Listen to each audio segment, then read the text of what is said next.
Айрым кинолор азыркы коомду терең анализдөөгө аракет кылат. Айрымдары болсо коомду оңдоого багытталган ачык билдирүү менен чыгат. Бирок кээ бирлери башкалардын каталарын оңдоого мажбур болушат. Бүгүн биз 1-1 студиясы тарабынан Салем медиа компаниясы үчүн тартылган Кара Коро сериалы тууралуу кеңири сөз кылабыз. Бул сериал башка авторлордун чыгармачылыгынан жаралган катачылыктарды оңдоону максат кылып, оор жоопкерчиликти өзүнө алган.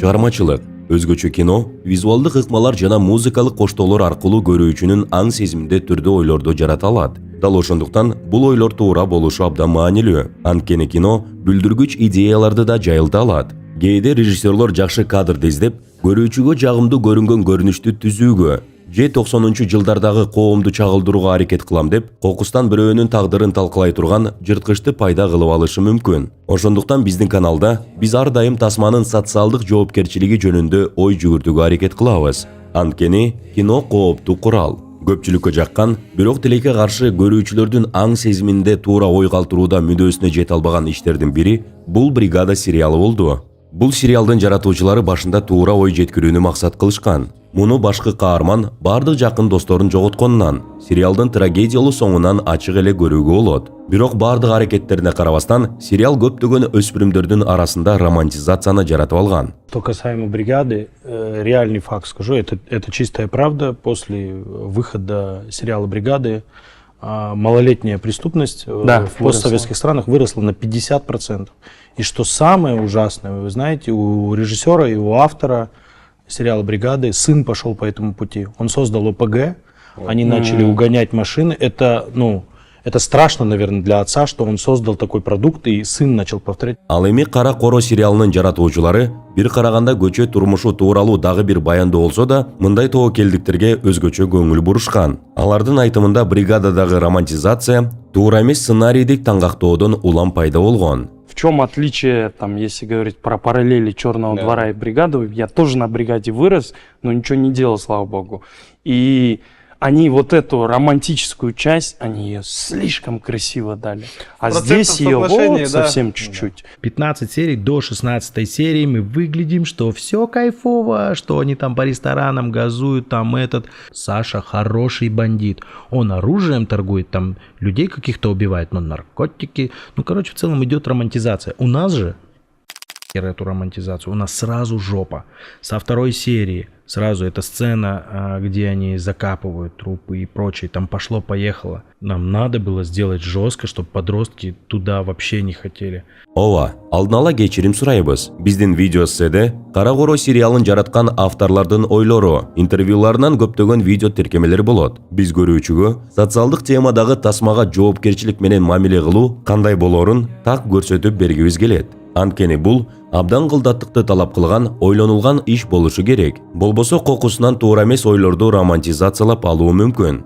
Кызыктуу көрүнүш. «Кара Коро» сериалынан алгачкы эле эпизоддо байкаса болот. Пацаны, «Бригада» идет. А я уже видел эту серию. Капец, они крутые, да? Башкы каармандардын бири мындай дейт. Мен бул серияны көргөм. Бул сөздөр көрүүчүгө бир белги берет. Балким, ошол каармандардын айрымдары сериалдын аягына чейин жетпей калгандыр. Саша Белый бүт жакындарын жоготконун көрбөй, же көпчүлүк такыр соңуна чейин көрбөй коюшкандыр. Ал учурда балдардын өз видеомагнитофону, кассетасы болушу сейрек эле көрүнүш болгон. Ошондуктан бүтүндөй тасманы көрүп чыгып, финалдык маанисин түшүнүү мүмкүнчүлүгү да баарына жеткиликтүү эмес болчу. Өспүрүм болсо, жаш курагынын өзгөчөлүктөрүнөн улам, көбүнчө башкы каармандардын баатырлыгын, харизмасын гана эстеп калат. Мына ошондуктан эң биринчи кадрлардан тартып эле сериалдын негизги оюн кайра-кайра көрсөтүү зарыл. Бул үчүн керек болсо, кинематографиялык ыкмалардан же каармандардын өнүгүүсүнөн да баш тартууга туура келет. Сиз айтышыңыз мүмкүн. Ой койгулачы. Район темасы баягы эле өткөн доордо калган. Азыр эл TikTok'ко баткан. Instagram'га Reels тартып жүрөт. Ооба, баары дал ошондой болушу мүмкүн. Бирок биринчиден, тилекке каршы постсоветтик мейкиндиктеги айрым өлкөлөрдө түрмөгө кокус түшүп калуу ыктымалдуулугу дале чоң. YouTube'дагы AOE темасындагы каналдардын популярдуулугу, түрмөгө түшсөң кантип хатага туура кирүү керек сыяктуу контенттер бул теманын дагы деле актуалдуу экенин жана элдин ага жок дегенде коопсуздук үчүн кызыгып жатканын көрсөтүп турат. Ооба, райондор өтмүштүн калдыгы катары келип жаткандыр, бирок толук жоголуп кетти деп айтууга али эрте. Экинчиден, илгери көчөлөрдө готтор, эмо, рокчулар сыяктуу чакан субкультураларды кезиктирүү мүмкүн болчу. Бирок баарынан мурда сен жөн эле көчөгө чыксаң эле райондун субкультурасына аралашып кетишиң толук ыктымал болгон. Анткени ал эң үстөмдүү жана жеткиликтүү форма эле. Ал эми бүгүнкү күндө жаштарга сунуштала турган реалдуу альтернативалар бар. И вот сейчас, допустим, есть там вайнеры, там блогеры, спортсмены, столько всего разных культур. В то время, этого ничего не было, была только одна культура. На районе нужно двигаться.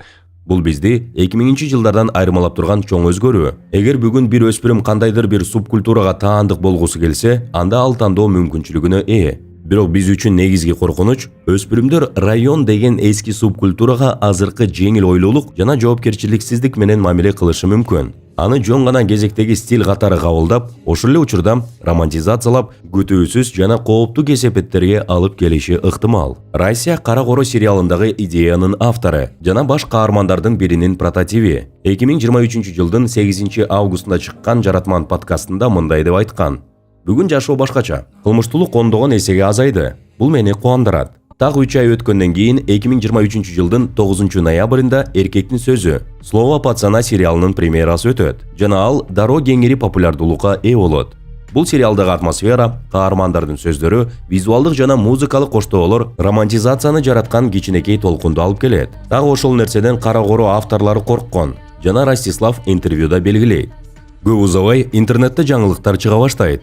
Татарстанда Эркектин сөзү сериалынын каармандарына окшогусу келгендердин окуялары, жүрүм-турумдары байкалган. Бирок бул көрүнүш канчалык масштабтуу экенин так баалоо азырынча кыйын. Дал ошондуктан мындай темадагы эмгектерди жаратып жатканда алдын ала ойлонуп коргонуу маанилүү. Бул жагынан алганда Кара Коро сериалынын жаратуучулары чоң иштерди жасашкан десек жаңылбайбыз. Нет ли у вас ощущения, в смысле, боязни какой-то, предположение, что в разрезе истории Черный двор тоже может кого-то натолкнуть на какие-то подобные мысли? Есть. Есть. Мне лично было страшно, потому что это вопрос про ответственность контента, о котором мы говорим. Мы тоже ответственны за то, что мы создаем, но сейчас, думаю, посыл прошел. И именно еще родителям. Мы не хотели делать мораль только в 10 серии. У нас она идет со 2 серии, начиная уже. Со второй серии начиная, да. Люди уже начинают там... Потому что в эту вселенную ты смотришь уже со 2 серии, в эту вселенную не хочется вообще. Вот что вас ждет на самом деле. Посмотрите, да, вы можете посмотреть кучу фильмов, где все говорят: вау, прикольно, вот на такой тачке. Продали наркоты туда-то, вот это, вот так будем двигаться. Ни хрена. Вот так вот будет, как в Черном дворе. Будет жопа, которая погубит вашу жизнь, ваших семей, ваших близких, друзей, и будет куча слез. У меня есть сообщение, где человек говорит: ты изменил мою жизнь. Я хотел, у меня был выбор, но я посмотрел сейчас «Черный двор» и я отказался, потому что я увидел последствия. Көрүп турганыңыздай сериалдын жаратуучулары абдан чоң даярдык иштерин жүргүзүшкөн. Бул чыгарманын өзү кылмыштуу жашоону жана альтернативдүү этиканы романтизациялап жибербеши үчүн. Тескерисинче, хронометраждын ар бир бөлүгүндө көрүүчүнүн аң сезиминде туура ойлор жаралышын көздөшкөн. Ошентип, 20 жылдык кечигүү менен болсо да, Кара Коро биротоло жооп берүүгө аракет кылган, адам кылмыштуу жолго түшкөндө аны эмне күтөт деген суроого. Ал ошондой эле бригада жана ошол убактагы башка ушул сыяктуу тасмалар кетирген каталарды оңдоону, AOE идеологиясынын романтизациясына каршы турууну максат кылган. Анткени ал романтизация өз убагында Россиянын балалык достору сыяктуу көптөгөн өспүрүмдөр үчүн трагедиялуу бүткөн. Сериалда кыргыз жана казак авторлорунун, алардын жакындарынын жана айланасындагылардын жеке жашоосундагы оор кайгылары чагылдырылганы байкалат. Кара Коро жалпы постсоветтик өлкөлөрдүн ошол доордогу трагедиясын көрсөтөт десек болот. Эми болсо суроо жаралат. Сериал бул идеяны көрүүчүнүн аң сезимине кандайча сиңирет. Вы же понимаете, что всегда любая история, которая там основана там, на реальной истории, пишется, любой фильм, который так пишется, в любом случае он где-то там художественно, драматически где-то приукрашается. Не для того, чтобы интереснее было, а для того, чтобы моральные, так скажем, гайки, они закрутились правильно. Сериалдын өзөгүндө жаткан эң маанилүү ойлордун бири бала жакшы шартта толук кандуу үй бүлөдө чоңойсо гана аны кара коро сыяктуу кооптуу жолдон ишенимдүү түрдө сактап калууга болот. Көпчүлүк көйгөйлөр үй бүлөдөн башталат. Бала тарбияны кайсыл чөйрөдө алса, ошол багытта өнүгөт. Келгиле, башкы каармандар жөнүндө сөз кылалы. Алардын ар бирин сериалдын авторлору көрүүчүлөргө тааныш үй бүлөлүк архетиптерге жайгаштырышкан. Сюжет 5 башкы каармандын айланасында түзүлгөн. 4-өө унаа ордоону чечишет, бирок баары алар ойлогондой болбой калат. Уурлук учурунда алар айдоочуну өлтүрүп алышат. Ал эми бул окуя ар биринин тагдыры үчүн оор жана кайгылуу кесепеттерге алып келет. Масянанын чыныгы аты Максат. Ал турмуштан кыйналган. Кээде үй бүлөдө чоңойгон. Анын атасы мурда соттолгон, бирок түрмөдөн кийин коомго кайра интеграция боло албай, ишке орношо албай акырында аракештикке берилип кеткен. Өзүнө ишенбеген, түнт адам болгон атасы өзүнүн алсыздыгын уулунун үстүнөн чыгарат. Аны дайыма улуу агасы менен салыштырып, тиги кандай, сен кандай деп жемелейт. Агасы жумшак мүнөздүү, чыр чатактан алыс. Апасы менен атасы ага жакшы мамиле жасашат. Ал эми Максат атасына тарткан мүнөздөн улам үй бүлөдө күнөөлүү болуп калат. Апасы да күйөөсүнөн жанан жашоодон чарчаган. Анын көзүндө Максат күйөөсүнүн көчүрмөсү. Ошондуктан ал да уулуна кайры-кош мамиле кылат. Анын мүнөзүнө чыдай албай, көп учурда кыйкырып же көңүл бурбай коет. Следите, пожалуйста, знайте своих детей. Потому что у нас есть страшная сцена, для меня одна из самых страшных, это мама Масяни сидит напротив мамы Баба, и мама Баба рассказывает: а ты знаешь, вот твой сын вот это сделал, а твой сын там ребенка спас, а твой сын, я как педагог скажу, что он неплохо учится, и мы понимаем в моменте, что мама Масяни, ему 16 лет, и она не знает, кто ее ребенок. Максат өзүнө мисал катары коюлуп жаткан агасына капа. Ал алсыз, районго тиешеси жок. Андайлар эч кимге керек эмес деп ойлойт. Ошон үчүн ичи күйүп, дүйнөгө таарыныч менен карайт. Бул каармандын абалын жакшы сүрөттөгөн учур бар. Ал үйүнө келип, мышыгын сылайт. Бул анын жашоосунда жалгыз гана тирүү жандык. Аны шартсыз сүйгөн бирөө ошол мышык экенин түшүндүрөт.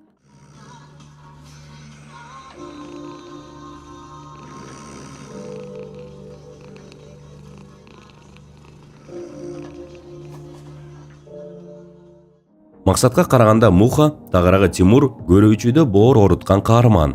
Ал мүнөзү жагынан жоош, адилеттүү бала. Бирок анын үй бүлөсү чоң трагедия. Атасы Руслан мурдагы аскер, Афганистанда кызмат өтөгөн. 90-жылдары күч колдонмой менен гана ийгиликке жетсе болот деп ишенип, рэкет менен акча тапчу. Кийин киши өлтүрүп камалат. Түрмөдө аны өлтүрүшөт. Кетип жатып баласына апаңды корго, үйдүн кожоюну сенсиң деген осуят калтырат. Тимур бул осуятты сактап, апасына жардам берет. Райондо кыймылдаса да, адилеттүүлүктү сактоого аракет кылат. Атасынын тагдырын кайталоодон корккондугу үчүн күчкө эмес, тынчтыкка умтулган. Башында кылмыш дүйнөсүнө баш оту менен кирүүдөн оолак болот. Бирок апасы Фарида жалгыз бой эне катары жакырчылыктан чыга албайт. Үй бүлө электр жарыгы жок жашап, күнүмдүк тиричилик менен жан сакташат. Тимур күн сайын чалап толтуруп сатып, апасына жардам берет. Бирок акырындап чарчап, өз жашоосуна түңүлө баштайт.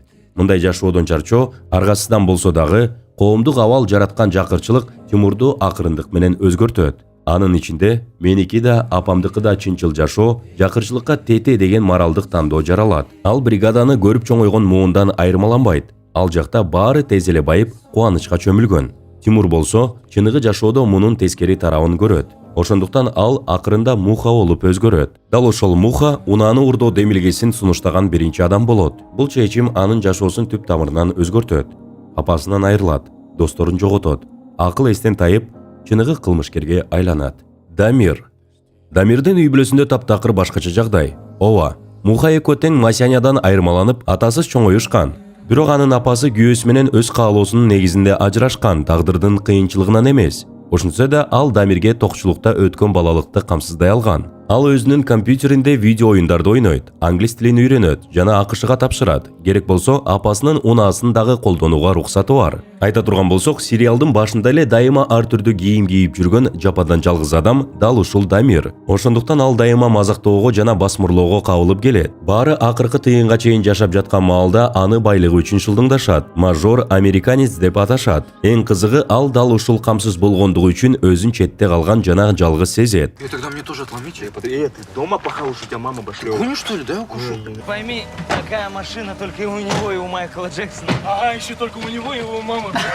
Анын да балалыгы толук кандуу эмес. Балким, ал да достору сыяктуу кедей болуп, алардын көйгөйлөрүнө толук аралашкысы келип, алардын абалын жакшы түшүнгүсү келет. Мүмкүн анын башкы ички жарасы бул апасынын ашыкча камкордугу. Мындай кабыл алынууга умтулуу менен ал өз мүмкүнчүлүктөрүн туура баалай албай, бригадага кошулууну каалайт. Биринчи караганда бай бала болгону менен башкалар сыяктуу экенин далилдегиси келет. Ал жашоонун жылуу жумшак шартында чоңойгондуктан башка досторуна караганда өлтүрүү аны катуу шокко салат. Андан кийин өлүктөн арылуу да ага ого бетер оор тиет. Ал элестерди көрө баштайт. Өзүн куугунтуктап жатышкандай сезип, акырында чоң апаны өлтүрүп алганына чыдай албайт. Бул жолу таксисттин өлүмүнөн айырмаланып, жоопкерчилик толугу менен анын мойнунда болгондуктан өз жанын кыйып салат. Ал эми ошол кездеги коомдун көйгөйлөрүнүн жыйнагы сымал образ бул Илгиз же Гарик. Ал жогоруда айтылган каармандардын бардык комплекстерин камтыган. Атасы жок, Муха менен Дамир сыяктуу. Ал тургай Масяняга караганда дагы да мерейс мамиле курчамында өскөн. Дамир сыяктуу жалгыз. Мындан тышкары ал башкалар сыяктуу тең туштарынын, кесиптештеринин, досторунун урмат сыйына ээ эмес. Бирок бир айырмачылыгы бар, ал туруктуу жумуш менен камсыз болгон. Чөнтөк акчасы бар жана балдар чогулуп жүргөн өзүнчө бурчу бар. Дал ушул нерсе аны башкаларга жагымдуу кылып турат. Ал көп учурда башка бирөөлөрдүн унааларын айдап, өзүн бай же кадыр барктуу адам кылып көрсөтүүгө аракет кылат. Райондун эрежелерин четке каккан маралы менен жашап жүргөн сүгөнү менен чындыгында ал ошол коом тарабынан кабыл алынбаган адам. Ушунун айынан ал эр жүрөктүк деп эсептеген тоноочулукка макул болот жана бригада тууралуу башкалардан көбүрөөк сөз кылат. Ал да башкалар сыяктуу ийгиликке жетүүнүн жасалма белгилерин алгысы келет. Ошону менен бала кезде алган психологиялык жараттарынын боштугун, сүйүүгө болгон муктаждыгын толтургусу келет. Масяняны агасы жакшы көргөн. Тимур менен Дамирди энелери. Ал эми Гарикти болсо эч ким сүйгөн эмес. Ты его защищаешь, да? Ты его защищаешь, да? Не меня, да? Ты его защищаешь, да? Скажи, почему ты ненавидишь меня? Скажи, а? Почему ты ненавидишь меня? Скажи, а?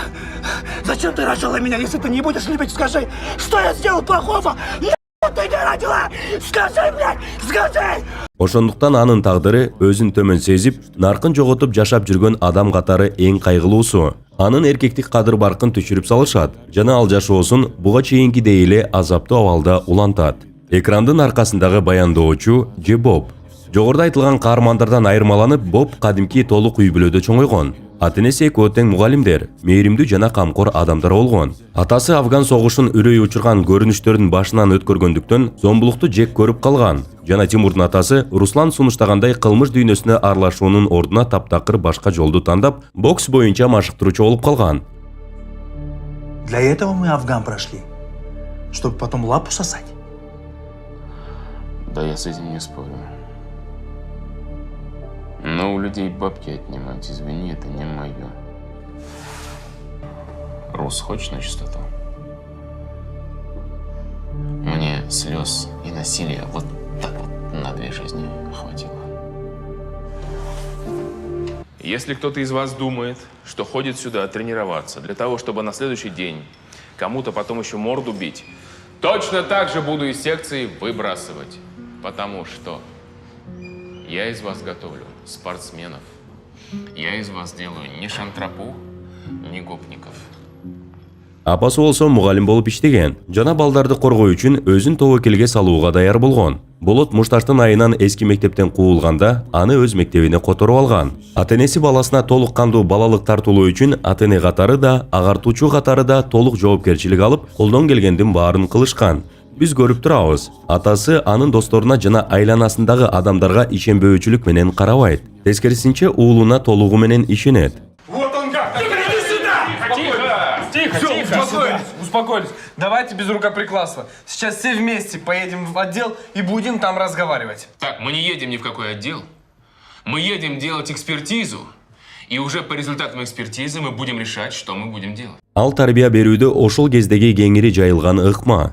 Күч колдонууну такыр жактабайт, жана пайдаланбайт, дайыма түшүндүрүү жолу менен иш алып барат. Ата-эненин экөө тең уулуна мээрим жана камкордук көрсөтүшөт. Эң кызыгы, ата-эненин ушундай чоң эмгегине карабастан, Боб дагы деле киши өлтүрүүгө катышып калуу чекитине жакын болгон жана райондогу движениелерге активдүү катышкан. Биз ойлойбуз, ал үй-бүлөдөн сүйүү жана мактоо алып көнгөн. Эми ошол эле нерсени үй-бүлөдөн тышкаркы чөйрөдөн да алгысы келген. Мүмкүн дал ошол себептен ал тең туштарынын арасында өзүн көрсөтүп, алардын алдында өзүн тастыктагысы келгендир. Бул болсо бизди төмөнкү жыйынтыкка алып келет. Ата-энелик кемчиликтер же балдардын ата-энеден алган комплекстер эле эмес, балдарды жаман жолго түрткөн башка факторлор да бар. Бакыт. Биринин багы бар, биринин багы жок. Бобко жөн гана бакыт жылмайган. Уну ордоону пландап жатышканда биринчи машинанын ичинде райондун улуусу чыгып калып, план ишке ашпай калган. Ошондой эле анын ошол маалда сүйлөшкөн кызы Зарема жолугушууну каалагандыктан экинчи машинаны уурдоо маалында ал чечиминен баш тартат. Ал эми тескерисинче Муха бактысы жок учурга туш болот. Дарыканага жасалган каракчылык маалында милиция ага көңүл бурат. Кубалап жетет да анын жанындагы кылмыш тууралуу толук моюнга алган кагазын алып коет. Ал кагазда өзү жана достору жасаган киши өлтүрүү жана башка кылмыштар толук баяндалган болот. Я очень надеюсь, что сейчас это все сошло на нет, но в то время, даже если ты случайно, правда, огромное количество случайно попадали в тюрьму. Сникерс украл в супермаркете. Это мент на принцип пошел, что ты сникерс украл. У твоей мамы не было денег за это раскидать, а ты просто кушать хотел. Ты просто хотел кушать сникерс. А ему нужно было выполнить план и закрыть тебя. А ему выполнить план. Тебе впаивают год, ты попадаешь на малолетку и выходишь уголовником оттуда. Кимдин дээринде эмне болгон? Балдардын мүнөзүнө кээде генетикалык жактан алдын ала белгиленүү да аздыр көптүр таасир эте алат. Мисалы Масяня менен анын атасынын ортосунда тукум куучулук менен берилген, дээринде тамыр алган ачуулануу мүнөзүн так аныктоо кыйын. Бирок ал башка себептердин таасирин күчөтүп жибериши мүмкүн. Биз эч качан генетиканы мындай учурларда башкы себеп деп эсептебейбиз. Бул жерде көбүнчө үй-бүлөдөгү системалык көйгөйлөр жана тарбиянын ролу чоң. Бирок генетиканын жана балдардын жүрүм-турумунун өзгөчөлүктөрүнүн таасири жокко чыгарылбайт. Айрыкча ата-энелер балдарын туура тарбиялоо ыкмалары менен туура багыттабаса, бул таасир кээде күтүүсүз натыйжаларга алып келет. Недавнее исследование усыновления в Швеции показало, что связь между разводом родителей и разводом их детей заложена генетически, а не под влиянием окружающей среды. Чтобы это выяснить, взяли 20 тысяч людей, которые в самом раннем детстве были отданы на усыновление, и посмотрели на их браки и на браки их родителей. Наследуемость разводов составляет около 40% по всем исследованиям. Это далеко от 100%. А это означает, что негенетические факторы также важны. Но единственным систематическим фактором, влияющим на развод, является генетика. Мисалы, Бобтун окуясын алалы. Анын атасы зомбулукту четке каккан. Жана Боб да өз ыктыяры менен райондук системага аралашпоону тандаган. Бул Боб жана анын атасынын дээринде болгон зомбулукка каршы жек көрүүчүлүк. Бирок эң негизги фактор — коом өзү. Биз негизги каармандарды гана талдап өттүк. Бирок анда башка көптөгөн кошумча каармандар да бар. Мисалы, Зарема. Ал дагы башка үй-бүлө үлгүсүндө чоңоюп, анда атасы үй-бүлөгө көңүл бурбайт. Ал эми апасы кызын катуу көзөмөлдөйт. Натыйжада кыз өз жанын кыюуга аракет кылат. Анан райондогу чоңдордун бири Алтуха. Ал дагы үй-бүлөдө көйгөйлөргө кабылган жана көчөдө өз үй-бүлөсүн түзүүгө умтулат. Сериал бизге коомдогу көйгөйлөрдүн масштабын көрсөтөт. Алар көзгө көрүнбөйт. Бул жерде жакшы милиция, жаман милиция оюнун ойногон милиция кызматкерлери, өспүрүмдөрдү катуу сабаган, коррупциялашкан соттор, түрмөлөрдө өнүккөн уурулардын идеологиясы жана альтернативдүү этика бар. Бул нөлдөрдүн 2000-жылдардын атмосферасын Кара Коро сериалын жараткандар өзгөчө визуалдык эффекттер жана музыка аркылуу так чагылдырган. Бул атмосфера ошол жылдардагы калктын жан дүйнөсүндөгү оор жүгүн сүрөттөйт. Там вот некоторые ребята говорили, капец, атмосферу того времени передали. Но что такое атмосфера? Атмосфера — это детали, это не дом, это не труба. Вот, допустим, вот в первой серии, если вы увидите, когда он выбегает с подъезда, камера панорамирует, там женщина в окне курит. Все, что вы видите в кадре, это все продумано. Жараткан авторлардын айтымында, сериал кээде автордук кинону эске салат. Ар түрдүү башка тасмаларга көп шилтемелер камтылып, негизги темадан тышкары да талдоо үчүн көп материал берет. Если кто кино разбирается, это сцена в «Летят в журавлях». когда она бежит тоже, мелькает это все. Потом крестный отец, дверь закрывается, она медленно смотрит. Помните финал крестного отца, когда переход женщина? его, Да. вот. Когда вот Кейт смотрит вот эти вещи, потом The Blaze сам. The Blaze проход, когда муха маленький видит отца. Да, это Queens, потом Territory, их. Мисалы, эң жөнөкөй ишараттарга гана көз чаптырсаңыз да көрүнүп турат.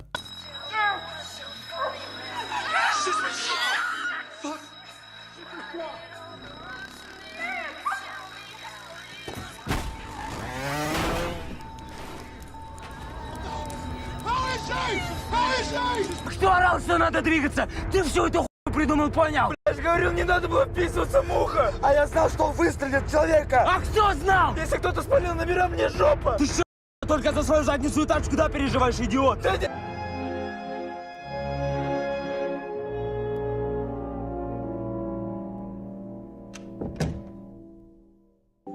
Рахмат, Фаридович. Жақсы қарыз.